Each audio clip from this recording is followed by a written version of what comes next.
Radio Pakistan مشہور الغوزہ نواز خمیسو خان کی یوم وفات کے حوالے سے خصوصی فیچر پیش کیا جاتا ہے۔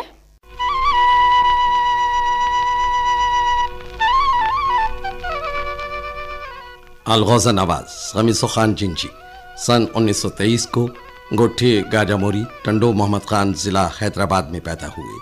الغوزہ نواز خمیسو خان جنجی ملک کے معروف الغوزہ نواز ہو کر گزرے ہیں۔ خمیسو خان کا تعلق ایک غریب گھرانے کے ساتھ تھا۔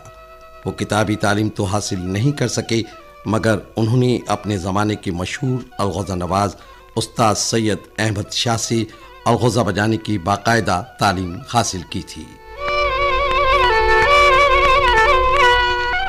الغوزہ عام طور پر پنجاب اور سندھ صوبوں میں ایک لوک ساز کے طور پر استعمال ہوتا ہے۔ یہ لکڑی کی بانسری کا ایک جوڑا ہوتا ہے جسے فنکار ہر طرف سے 3 انگلیاں استعمال کر کے ادا کرتا ہے۔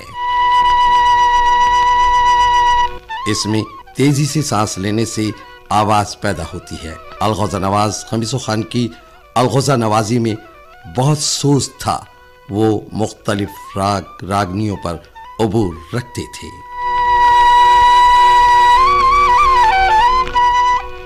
خمیسو خان کو شادی کی محفلوں اور مختلف عوامی مراکز پر اپنے فن کا مظاہرہ کرنے کا موقع ملنے لگا۔ اس کے بعد خمیسو خان کو اللہ تعالیٰ نے اتنی شہرت سے ہمکنار کیا کہ وہ ریڈیو پاکستان اور پاکستان ٹیلی ویژن پر اپنے فن کا مظاہرہ کرنے لگے۔ آپ کی محنت رنگ لائی اور آپ نے کامیابیوں کے جھنڈے گاڑ دیے۔ بعد میں انہیں عالمگیر شہرت حاصل ہوئی۔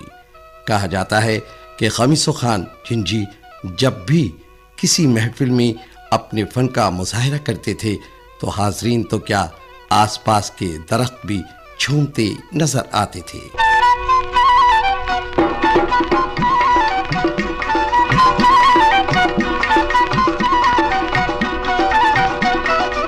آپ نے صرف ملک بھر میں شہرت حاصل نہیں کی بلکہ دنیا کے دیگر اور بیشتر ممالک جن میں روس، امریکہ، چین، افریقہ سمیت 50 سے زائد ممالک میں الغوزہ نوازی کا موقع ملا۔ ریڈیو پاکستان حیدرآباد کے سابق اسٹیشن ڈائریکٹر، معروف ادیب، قلمکار اور براڈ کاسٹر جناب نصیر مرزا نے الغوزہ نواز خمیسو خان کے حوالے سے بتایا۔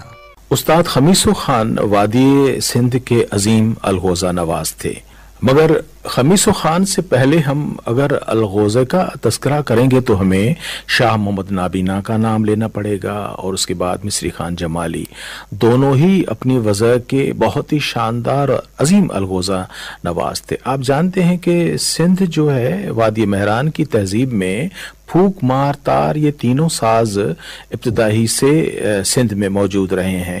پھوک کا ساز بوڑینڈا ہے جو موہنجو سے دریافت ہوا ہے، اور اسٹرنگ یعنی تار کا ساز جو ہے وہ ہمارے بیجل کے حوالے سے جو شاہ لطیف نے سرسورٹ میں لکھا ہے، اور مار یعنی کہ ہاتھ سے ردم بجانے والا ساز تو وہ بھی گویا کہ ڈھول یا گھڑا جس کو ہم کہتے ہیں وہ موجود ہے سندھ میں۔ تو ان 2 عظیم فنکاروں، مثال کے طور پر شاہ محمد نابینا اور مصری خان جمالی کے بعد جو میڈیا سے متعارف ہوئے اور بین الاقوامی شہرت یافتہ بنے، وہ تھے استاد خمیسو خان۔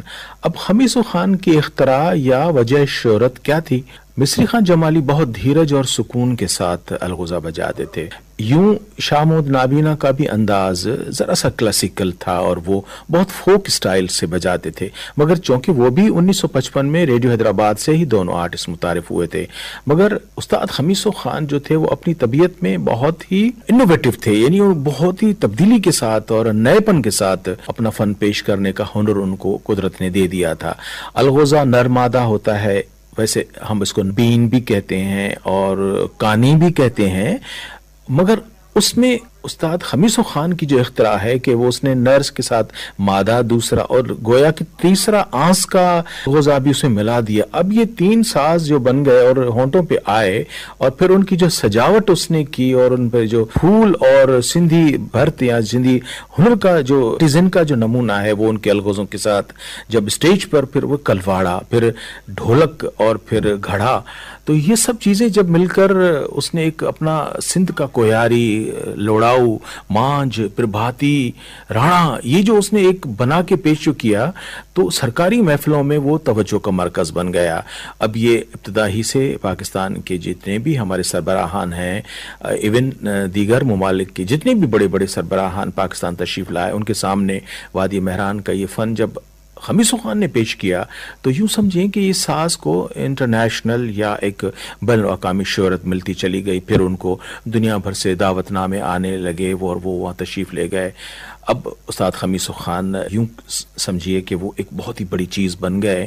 ان کو پرائڈ آف پرفارمنس سے نوازا گیا. وہ شاہ لطیف کا میلہ ہو کلندر لال شہباز ہو خمیسو خان تھے. اب میں صرف اتنا کہوں گا کہ خمیسو خان نے اس فن کو زندہ کر دیا ہے اور اب جو وادی مہران کی دنیا بھر میں کسی میوزک یا کسی انسٹرومنٹل موسیقی کے حوالے سے اگر کوئی پہچان ہے تو اس کی دریافت بھی ہمارے خمیسو خان نے کی.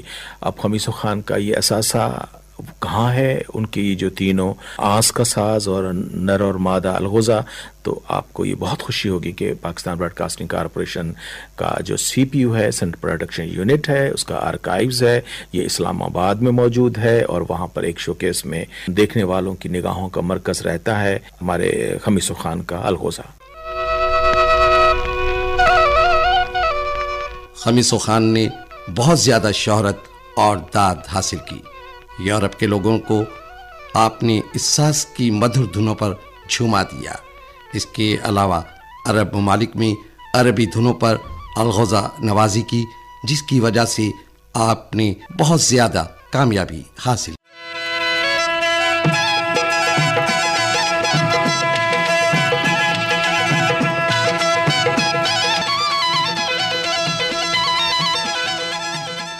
خمیسو خان جیسے فنکار روز روز پیدا نہیں ہوتے.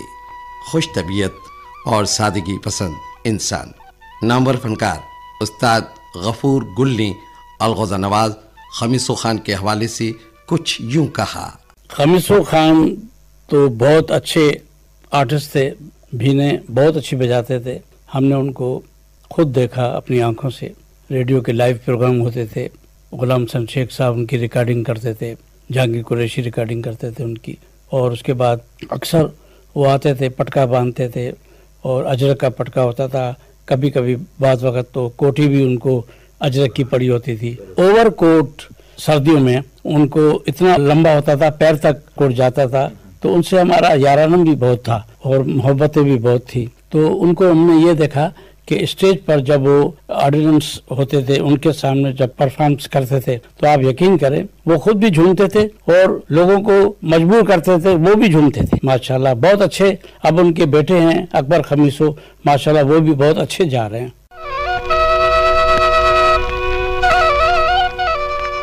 الغوزہ نواز خمیسو خان کو آپ کی فنی خدمات کی وجہ سے بہت سے انعامات اور ایوارڈ سے نوازا گیا جس میں حکومت پاکستان کی جانب سے صدارتی ایوارڈ برائے حسن کارکردگی کے علاوہ حکومت سندھ نے شاہ عبداللطیف بھٹائی رحمت اللہ علیہ کے ایوارڈ سے بھی نوازا.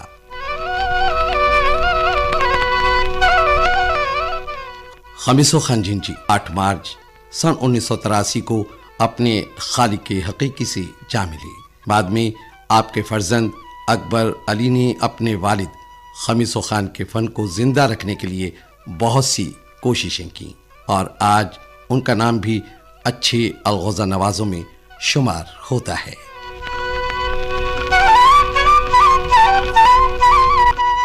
مشہور الغوزہ نواز خمیسو خان کی یوم وفات کے حوالے سے فیچر پیش کیا گیا. ریکارڈنگ انجینئر عبدالمجید کٹوہر، راوی احسن رانا، تحریر و پروڈیوسر مشہد علی اوٹھی. پیشکش ریڈیو پاکستان خیرپور.